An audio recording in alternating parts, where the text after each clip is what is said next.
Now, we've talked a lot about different kinds of forces, inertia and centripetal force. But what is centripetal force really? So, today we're going to find out what it really is. And we're going to use some real life examples, such as this awesome roller coaster and other things that you may have had experience with or may have not, to hopefully explain what it is a little better. So, strap on to your seats because it's going to be a wild ride.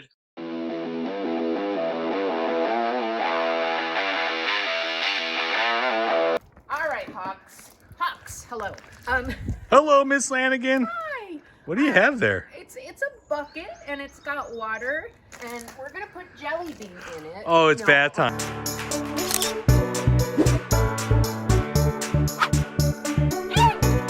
Oh. Not.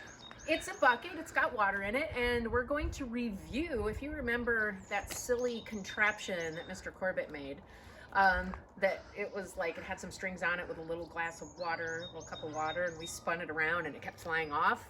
Well, we're going to do it with a bucket this time, right? So this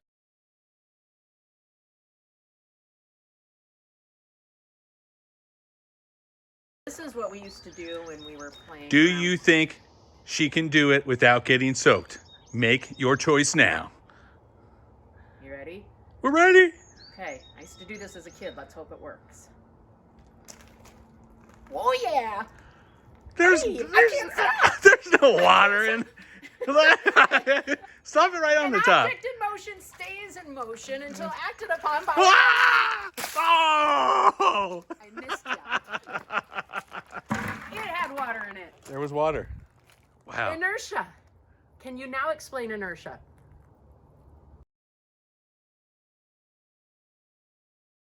And today I would like to talk to you about centripetal force. If you were to take a liquid and you had bubbles in the liquid, what would happen to the bubbles? They would rise up, right?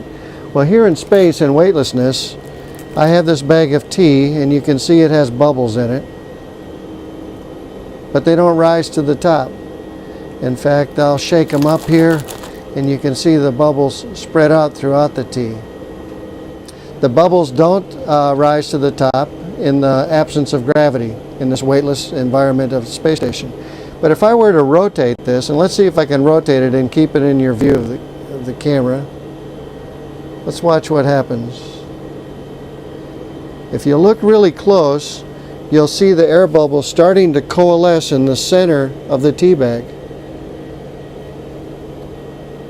In fact, let's see, when I bump it, they move. I'm trying to get it in your view here.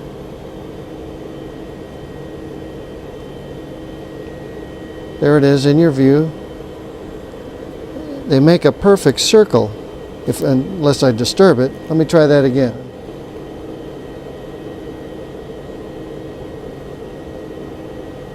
See the air coalesce to the center, form a circle.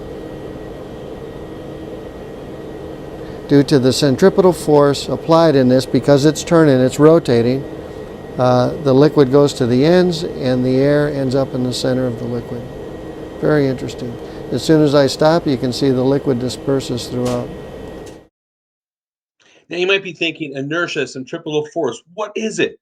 Now, remember, inertia is the movement of an object that wants to stay in motion unless acted upon by an outside force. Now, look at these cars. This was me this weekend just going for a joyride. Oh, yeah, in my human sized Hot Wheels car. Now, inertia, as these cars are flying through, the forces wants to keep them going. They have gases pushing them forward. Now, as that track that they're on curves, then they keep going forward, but their wheels adjust to the track, just like the bucket, the water. As Miss Lanigan spun the bucket around, that water wanted to fly out, but it didn't. It was pressed up against the bucket as it turned around in circles. And as Miss Lanigan whipped that bucket around, right, that water wanted to keep going forward, but it didn't. The bucket held it in. Just like on a roller coaster, pins you down as you fly around. The inertia of you going, and as you change direction, if you go up or you go down, you feel a giant force pushing you because although what you're in is going down, your body wants to remain going the direction that it was. It's kind of like when you're in a car and you do a really fast turn and then your face gets stuck against the window. So again, the inertia is the need of an object in motion to stay in motion unless acted upon by an outside force. So all that weight, whatever it's going, it wants to stay there unless it stops. Centripetal force comes in when that inertia, the movement of that object is moving, and then it hits a circular motion. And that creates a force holding it down, just like the Hot Wheels cars, or just like this guy who just survived a roller coaster. Round of applause. You guys made it. All right, hey guys, yeah. And there he is. Way to go, buddy. Now, your guys' mission. What is inertia and what is centripetal force? He's scared to know, really scared to know. But I know that you can figure it out.